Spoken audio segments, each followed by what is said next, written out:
Hola, ¿qué tal? Hoy voy a hablar de un breve textito de Así habló Zaratustra del filósofo alemán Friedrich Nietzsche.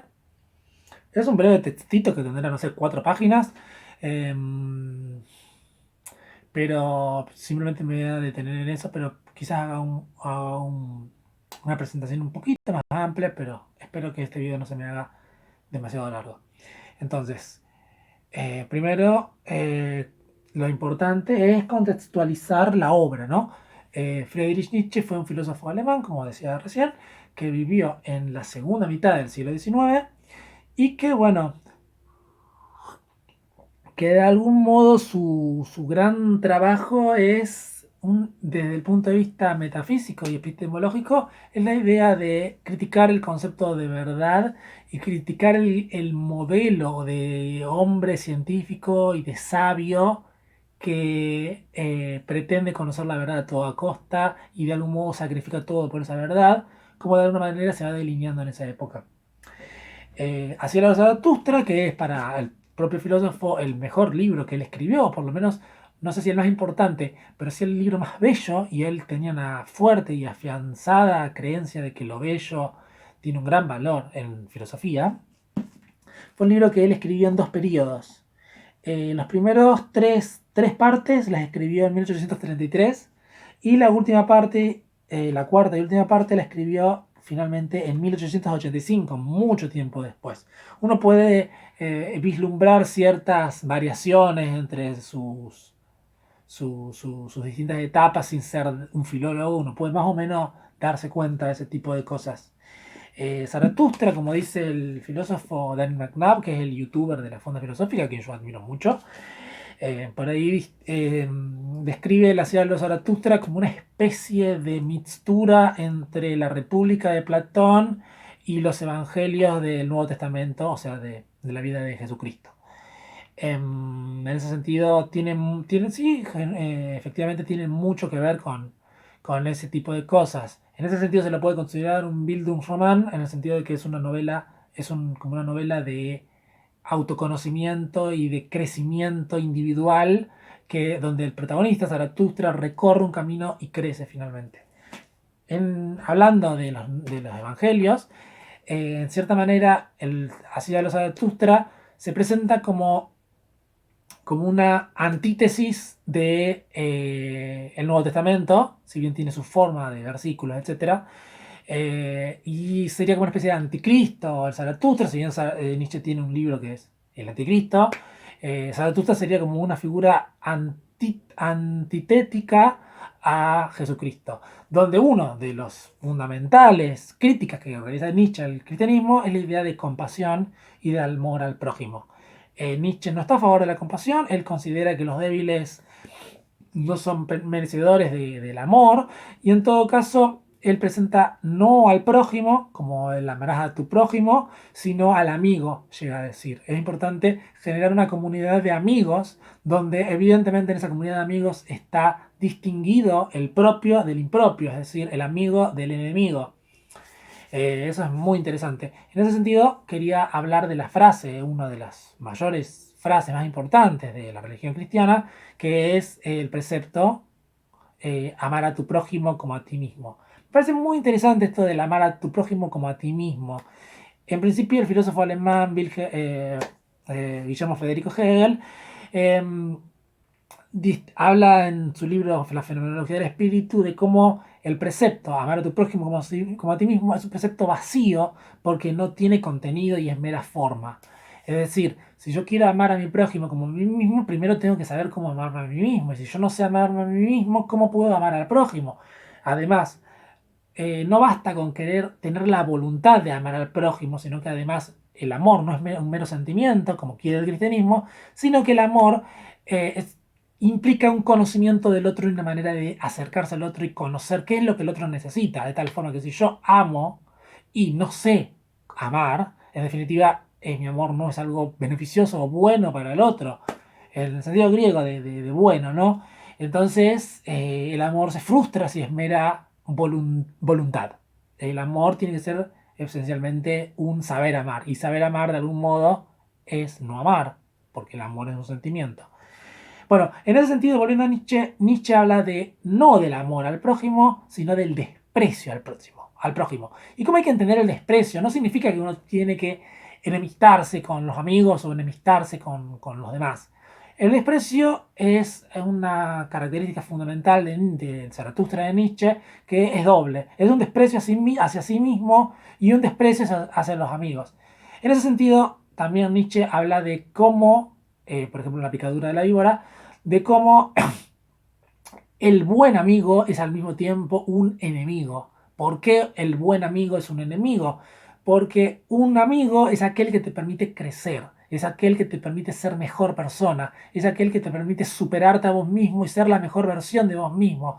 Y si vos estás delante de una persona que es totalmente complaciente con vos y no te desafía, no te enfrenta a tus propios límites, vos no podés crecer. Entonces, por lo tanto, un amigo demasiado blando no podría ser un verdadero amigo. Uno tiene que ser un enemigo y tiene que saber odiar, tiene que saber despreciar. Este desprecio es doble. Tiene que saber despreciar a los enemigos de tu amigo, pero también tienes que despreciar a tu amigo para que tu amigo se sienta motivado para ser la mejor versión de sí mismo. Por eso en este texto que no voy a leer, pero voy a comentar, Nietzsche llega a decir que el amigo tiene que ser como una tienda de campaña, ¿no? Una cama blanda, una cama dura. No tiene que ser una cama blanda, así cómoda, en donde uno esté apoltronado, como en un sillón, sino que el amigo tiene que ser una cama dura, lo necesario para descansar, pero lo suficientemente duro y árido y áspero como para poder levantarse prontamente, raudamente y salir a combatir al otro día. El texto que quiero comentar se compone de tres partes. Son tres parágrafos distintos donde hay una clara distinción de cada una de sus cuestiones. La primera tiene que ver, el texto que voy a leer se llama De la virtud que hace regalos. Y la primera tiene que ver con cómo se valoran las cosas. ¿Qué es el regalar? Empieza diciendo que cómo llegó el oro a ser el objeto más preciado. Dice Nietzsche, o Zaratustra, mejor dicho, dice Nietzsche que el oro es donación de sí mismo. El oro llegó a ser lo más preciado porque es un bien, digamos, caprichoso, vanidoso, podríamos considerarlo, pero que se ofrece a sí mismo. Es bello. El oro es algo bello que se ofrece a sí mismo. Entonces, de la misma manera que el oro se ofrece a sí mismo, el hombre virtuoso, en el sentido que propone Zaratustra, tiene que ser un regalo de sí mismo. ¿Y qué consiste ser un regalo de sí mismo? Bueno, en un principio uno tiene que transformarse en aquella persona que sea capaz de regalarse a sí mismo. Es decir, uno tiene que crecer para hacer un regalo hacia los otros. En ese sentido, es un gran proyecto generoso el hecho de, bueno, replegarse sobre uno mismo y crecer. Por lo que decía hoy de Hegel, el hombre que ama debe saber amar. Y para saber amar es un arte, amar es un aprendizaje, tiene que ver con la sabiduría. Entonces uno tiene que reunir todas las virtudes y lejos de ser un afán soberbio o egoísta, el hecho de querer mejorarse a sí mismo o egocéntrico, es el mayor de las virtudes, porque crecer uno mismo es una manera de poder amar a los demás y poder ser generoso con los otros y poder eh, regalarles la propia compañía. Hay una cuestión muy interesante que se desprende de esto, de cómo para Nietzsche el tiempo que le dedicamos a los amigos es algo muy valioso, porque el tiempo que yo me quito a mí mismo para...